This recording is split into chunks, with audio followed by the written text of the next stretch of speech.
श्री गणेशाय नमः। जय श्रीमन नारायण। प्रिय भक्तगणों, भगवान शिव कहते हैं, पार्वती। अब मैं 7वें अध्याय का महत्व बतलाता हूँ, जिसे सुनकर कानों में अमृत राशि भर जाती है। पाटलिपुत्र नामक एक दुर्गम नगर है, जिसका गोपुर द्वार बहुत ही ऊंचा है। उस नगर में शंकर नामक एक ब्राह्मण रहता था। उसने वैश्यवृत्ति का आश्रय लेकर बहुत धन कमाया, किंतु न तो कभी पितरों का तर्पण किया और न देवताओं का पूजन ही किया। वह धनोपार्जन में तत्पर होकर राजाओं को ही भोज दिया करता था। एक समय की बात है, उस ब्राह्मण ने अपना चौथा विवाह करने के लिए पुत्रों और बंधुओं के साथ यात्रा की। मार्ग में आधी रात के समय जब वह सो रहा था, एक सर्प ने कहीं से आकर उसकी बाह में काट लिया। उसके काटते ही ऐसी अवस्था हो गई कि मणि, मंत्र और औषधि आदि से भी उसके शरीर की रक्षा असाध्य जान पड़ी। तत्पश्चात कुछ ही क्षणों में उसके प्राण खेरु उड़ गए। फिर बहुत समय के बाद वह प्रेत सर्पयोनि में उत्पन्न हुआ। उसका चित्त धन की वासना में बंधा था। उसने पूर्व वृत्तांत को स्मरण करके सोचा, मैंने जो घर के बाहर करोड़ों की संख्या में अपना धन गाड़ रखा है, उससे इन पुत्रों को वंचित करके स्वयं ही उसकी रक्षा करूंगा। एक दिन सांप की योनि से पीड़ित होकर पिता ने स्वप्न में अपने पुत्रों के समक्ष आकर अपना मनोभाव बताया। तब उसके निरंकुश पुत्रों ने सबेरे उठकर बड़े विस्मय के साथ एक दूसरे से स्वप्न की बातें कहीं। उनमें से मझला पुत्र कुदाल हाथ में लिए घर से निकला और जहां उसके पिता सर्प योनि धारण करके रहते थे, उस स्थान पर गया। यद्यपि उसे धन के स्थान का ठीक पता नहीं था, तो भी उसने चिन्हों से उसका ठीक निश्चय कर लिया और लोभ बुद्धि से वहां पहुंचकर बाबी को खोदना आरंभ किया। तब उस बाबी से बड़ा भयानक सांप प्रकट हुआ और बोला, ओ मूढ़, तू कौन है, किस लिए आया है, क्यों बिल खोद रहा है, अथवा किसने तुझे भेजा है? ये सारी बातें मेरे सामने बता। पुत्र बोला, मैं आपका पुत्र हूँ। मेरा नाम शिव है। मैं रात्रि में देखे हुए स्वप्न से विस्मित होकर यहाँ का सुवर्ण लेने के कौतूहल से आया हूँ। पुत्र की यह वाणी सुनकर वह सांप हंसता हुआ उच्च स्वर से इस प्रकार स्पष्ट वचन बोला, यदि तू मेरा पुत्र है तो मुझे शीघ्र ही बंधन से मुक्त कर। मैं पूर्व जन्म के गाड़े हुए धन के ही लिए सर्पयोनि में उत्पन्न हुआ हूँ। पुत्र ने पूछा, पिताजी, आपकी मुक्ति कैसे होगी? इसका उपाय मुझे बताइए, क्योंकि मैं इस रात में सब लोगों को छोड़कर आपके पास आया हूँ। पिता ने कहा, बेटा, गीता के अमृतमय 7वें अध्याय को छोड़कर मुझे मुक्त करने में तीर्थ, दान, तप और यज्ञ भी सर्वथा समर्थ नहीं है। केवल गीता का 7वां अध्याय ही प्राणियों के जरा मृत्यु आदि दोह को दूर करने वाला है। पुत्र, मेरे श्राद्ध के दिन 7वें अध्याय का पाठ करने वाले ब्राह्मण को श्रद्धापूर्वक भोजन कराओ। इससे निःसंदेह मेरी मुक्ति हो जाएगी। वत्स, अपनी शक्ति के अनुसार पूर्ण श्रद्धा के साथ वेद विद्या में प्रवीण अन्य ब्राह्मणों को भी भोजन कराना। सर्पयोनि में पड़े हुए पिता के ये वचन सुनकर सभी पुत्रों ने उसकी आज्ञा के अनुसार तथा उससे भी अधिक किया। तब शंकर ने अपने सर्प शरीर को त्याग कर दिव्य देह धारण किया और सारा धन पुत्रों के अधीन कर दिया। पिता ने करोड़ों की संख्या में जो धन बांट कर दिया था, उससे वे सदाचारी पुत्र बहुत प्रसन्न हुए। उनकी बुद्धि धर्म में लगी हुई थी, इसलिए उन्होंने बावली, कुआं, पोखरा, यज्ञ तथा देव मंदिर के लिए उस धन का उपयोग किया और अन्नशाला भी बनवाई। तत्पश्चात 7वें अध्याय का सदा जप करते हुए उन्होंने मोक्ष प्राप्त किया। पार्वती, यह तुम्हें 7वें अध्याय का महत्व बताया गया है, जिसके श्रवण मात्र से मानव सब पातकों से मुक्त हो जाता है। परंतु इन अल्प समझ वालों को जो फल मिलता है, वह नाशवान होता है। जो लोग दिव्य देवताओं की पूजा करते हैं वे दिव्य लोकों में जाते हैं, जबकि मेरे भक्त मेरे पास आते हैं। कम बुद्धिमान लोग सोचते हैं कि मैं परम भगवान श्री कृष्ण पहले निराकार था और अब मैंने यह रूप धारण कर लिया है। वे मेरे व्यक्तिगत स्वरूप की अविनाशी श्रेष्ठ प्रकृति को नहीं समझते। मैं अपनी दिव्य योगमाया शक्ति से पर्दा होने के कारण हर किसी के सामने प्रकट नहीं होता हूँ। अतः अज्ञानी यह नहीं जानते कि मैं जन्मरहित तथा निर्विकार हूँ। हे अर्जुन, मैं भूत, वर्तमान और भविष्य को जानता हूँ तथा सभी प्राणियों को भी जानता हूँ, लेकिन मुझे कोई नहीं जानता। हे भारत के वंशज, इच्छा और द्वेष के द्वंद्व भ्रम से उत्पन्न होते हैं। हे शत्रुओं के विजेता, भौतिक जगत के सभी जीवित प्राणी इनसे भ्रमित है। लेकिन जिन व्यक्तियों के पाप पवित्र कार्यों में संलग्न होकर नष्ट हो गए हैं, वे द्वंद्व के भ्रम से मुक्त हो जाते हैं। ऐसे मनुष्य दृढ़ निश्चय के साथ मेरी आराधना करते हैं।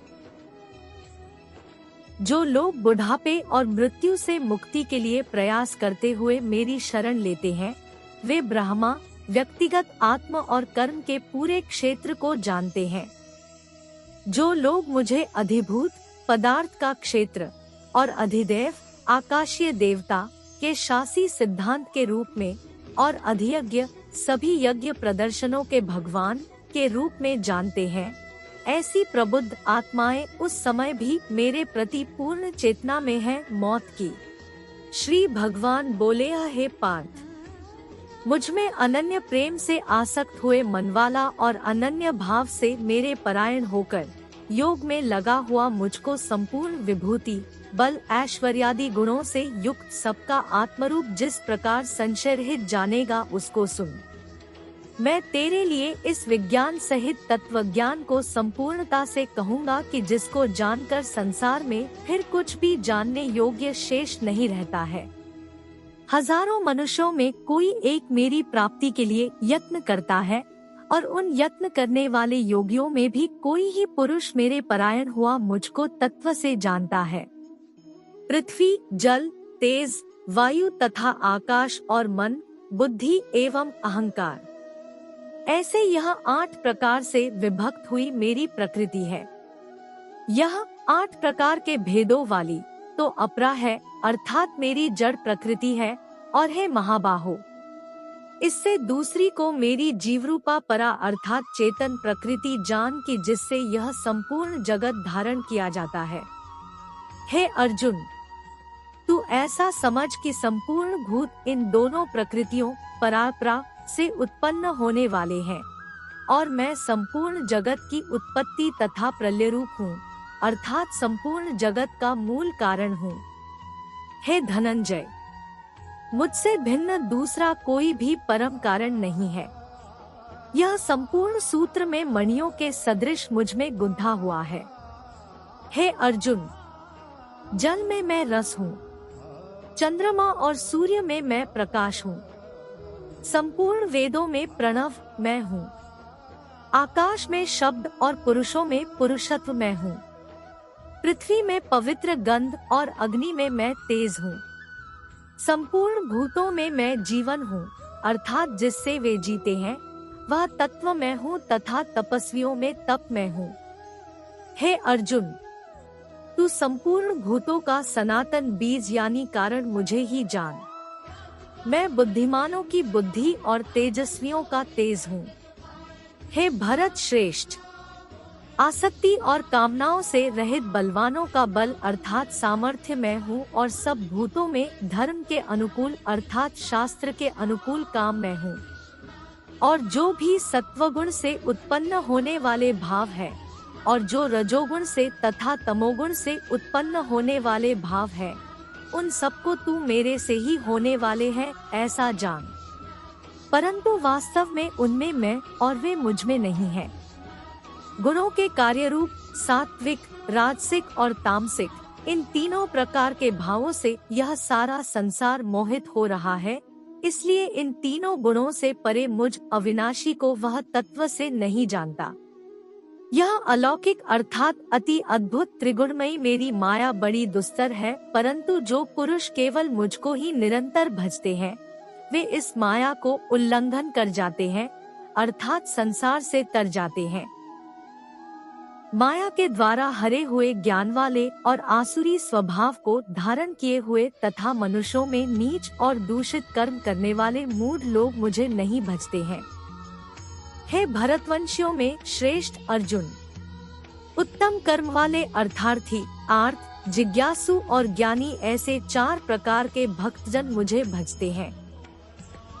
उनमें भी नित्य मुझ में एक ही भाव से स्थित हुआ अनन्य प्रेम भक्ति वाला ज्ञानी भक्त अति उत्तम है, क्योंकि मुझे तत्व से जानने वाले ज्ञानी को मैं अत्यंत प्रिय हूँ और वह ज्ञानी मुझे अत्यंत प्रिय है।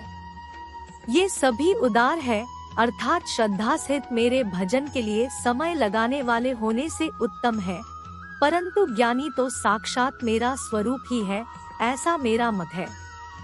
क्योंकि वह मदगत मन बुद्धि वाला ज्ञानी भक्त अति उत्तम गति स्वरूप मुझ में ही अच्छी प्रकार स्थित है। बहुत जन्मों के अंत के जन्म में तत्व ज्ञान को प्राप्त हुआ ज्ञानी सब कुछ वासुदेव ही है, इस प्रकार मुझे भजता है, वह महात्मा अति दुर्लभ है। उन भोगों की कामना द्वारा जिनका ज्ञान हरा जा चुका है, वे लोग अपने स्वभाव से प्रेरित होकर उस नियम को धारण करके अन्य देवताओं को भजते हैं, अर्थात पूजते हैं। जो सकाम भक्त जिस देवता के स्वरूप को श्रद्धा से पूजना चाहता है, उस भक्त की श्रद्धा को मैं उसी देवता के प्रति स्थिर करता हूँ। वह पुरुष उस श्रद्धा से युक्त होकर उस देवता का पूजन करता है और उस देवता से मेरे द्वारा ही विधान किए हुए उन इच्छित भोगों को निःसंदेह प्राप्त करता है। परंतु उन अल्प बुद्धिवानों का वह फल नाशवान है तथा वे देवताओं को पूजने वाले देवताओं को प्राप्त होते हैं और मेरे भक्त चाहे जैसे ही भजे अंत में मुझे ही प्राप्त होते हैं। बुद्धिहीन पुरुष मेरे अनुत्तम अविनाशी परम भाव को न जानते हुए मन इंद्रियों से परे मुझ सच्चिदानंद घन परमात्मा को मनुष्य की भांति जानकर व्यक्ति के भाव को प्राप्त हुआ मानते हैं। अपनी योगमाया से छिपा हुआ मैं सबके प्रत्यक्ष नहीं होता, इसलिए यह अज्ञानी जन समुदाय मुझ जन्मरहित अविनाशी परमात्मा को तत्व से नहीं जानता है, अर्थात मुझको जन्मने मरने वाला समझता है।